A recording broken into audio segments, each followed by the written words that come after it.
Hey guys, it's Beth coming at you from our basement. I hope you're having a good week. I'm here to do the WOD briefing with you for our at-home workout for Friday, April 3rd. So the way this is going to go, I'm going to go through the warm-up, demonstrate any movements that might require explanation, and then we're going to do the same thing with the workout itself, and I'll demonstrate any movements that need to be demonstrated, try to anticipate any questions you might have, and then you are free to do the workout at your leisure, or you can join us for a Zoom class. So why don't we go ahead and get started, and we will talk about the warm-up. And there it is. So today we have 2 rounds of a 1-minute jog in place, 5 inchworms with a push-up, 10 per side lunges, and 10 body weight good mornings. And then we go into 5 pull-ups. And since pull-ups are going to be in the workout today, I'm going to go ahead and go through all the modifications and variations of pull-ups that you can do. Okay, so I'm just going to go ahead and demonstrate all of these things for you. So first up, we have 1-minute jog in place. It's pretty self-explanatory, but since the purpose of this is to really get your blood flowing, I want you guys to try to get those knees up as high as possible as you're jogging for 1 minute. Okay, so that's where we're going to start. Then we're going to do 5 inchworms with a push-up. So you're going to start with your legs straight. You're going to go down, touch your toes, really feel the stretch of that hamstring. Walk it out until you're in this nice protracted plank position. Elbows track along your rib cage as you push down. Chest touches the ground. We go back up and then walk our hands all the way back to our feet and then stand up. So we're going to do 5 of those. And then we're going to do side to side lunges. So I want you to see my feet here. Okay, I'd like you to keep your feet on the ground. Go down as far as you can on each side. Try to keep that chest lifted. Try to keep both of those heels on the ground. Okay, we're going to do 10 per side, so a total of 20 back and forth. Then we're going to do 10 body weight good mornings. Now, with body weight good mornings, I really want you to think about your position. Okay, we're going to have our legs straight, but not locked.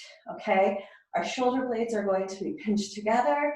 We're going to send our hips back, back, back, back. You can have your hands back on your tailbone like this, and all the way down until we really feel that stretch in the hamstring. Nice neutral spine. Back up. We're going to do 10 of those. Again, we don't want our knees locked, but we just want a little bitty soft bend here. Okay? After the good mornings, we're going to be doing 5 pull-ups. Now, the pull-ups are going to look different for everybody, depending on what kind of equipment you have. For the workout today, we have what we call chair pull-ups, so I'll demonstrate those first. If you have a chair that has clearance underneath, what you're going to do is lie down on the ground.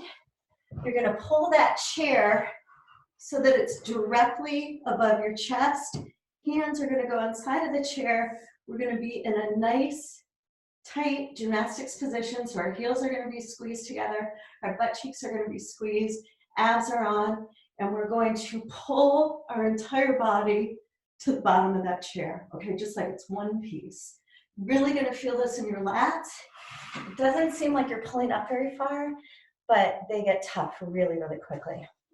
If you do not have a chair that has clearance like that, and I know it's hard to find because a lot of them have these slats on the bottom, you can take 2 chairs, pretend that this bench is a chair, okay, and we're going to sit on the ground, and again, we're going to think about that nice tight gymnastics position, heels squeezed together, right, abs are on, and what I want you to do is press down with your elbows on these chairs until your hips are straight with your body, and then back down.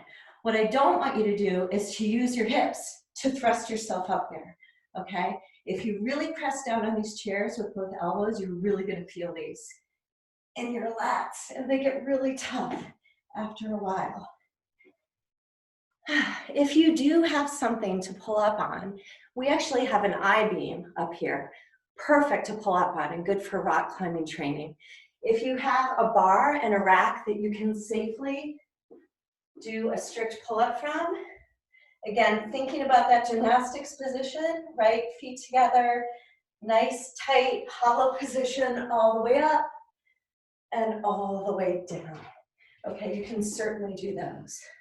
Okay, if you have a pull-up bar, you're going to be doing strict pull-ups today. Okay, so that's for the warm-up.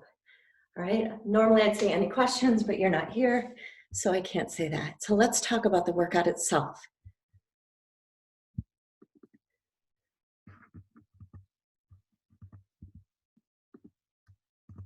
Okay, so today we have an AMRAP of 15 minutes.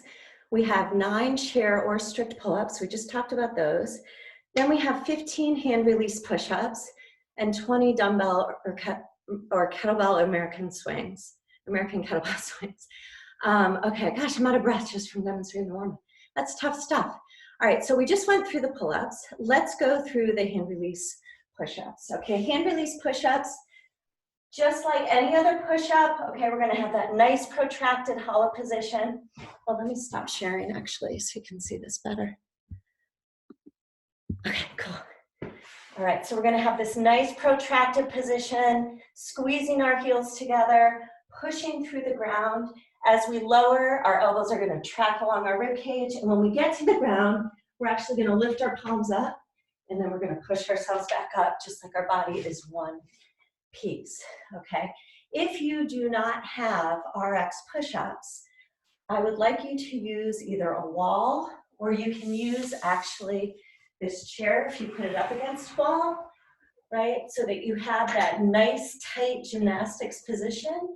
Lower yourself all the way down. You don't have to raise your hands up, but just pause right here and then back up. You can do that against a wall if you need a little bit more assistance. I would much rather see you do that than to do them on your knees. Okay, last but not least, 21 dumbbell or kettlebell swings. If you have a kettlebell, if you have clearance in your home, go ahead and do regular American kettlebell swings. What I want you to think about here is keeping that back nice and flat, hips go back, thrusting those hips forward so that your hips actually provide the momentum for the kettlebell. Okay, I don't want to see any rounded backs.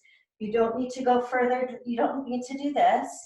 Okay, we want to stay nice and upright. Chest is lifted, right? And all the action is with the hips. If you do not have clearance in your home, which I think a lot of people struggle with overhead, you can certainly do a Russian kettlebell swing. Okay, so that is just to eye level, just to right here. Okay, that's perfectly fine. In terms of equipment for the kettlebell swing, you can use a lot of different things. You can use an actual kettlebell. You can use a dumbbell, hold it like this. Same thing, stick with the Russian. You can see my hips win the race here. Okay, that's a good thing. If you don't have a kettlebell, for any of you that have kids that are in school, you know how heavy their backpacks can get? This is just a backpack filled with books. Okay, you can use this. Again, keeping a Russian, just making sure that you have something where the handle's really strong and it's not gonna break on you. You can also use a child. I'm just kidding, don't use your child. 21's a lot, they'd probably get sick. So that's all of our movements, all right? We've got 9, 15, 21, 9 pull-ups, 15 hand release push-ups, and 21 kettlebell swings. Rinse and repeat for 15 minutes. Don't forget to post your score and be on the whiteboard, and have a great day. Okay guys, thanks, bye-bye. Stop.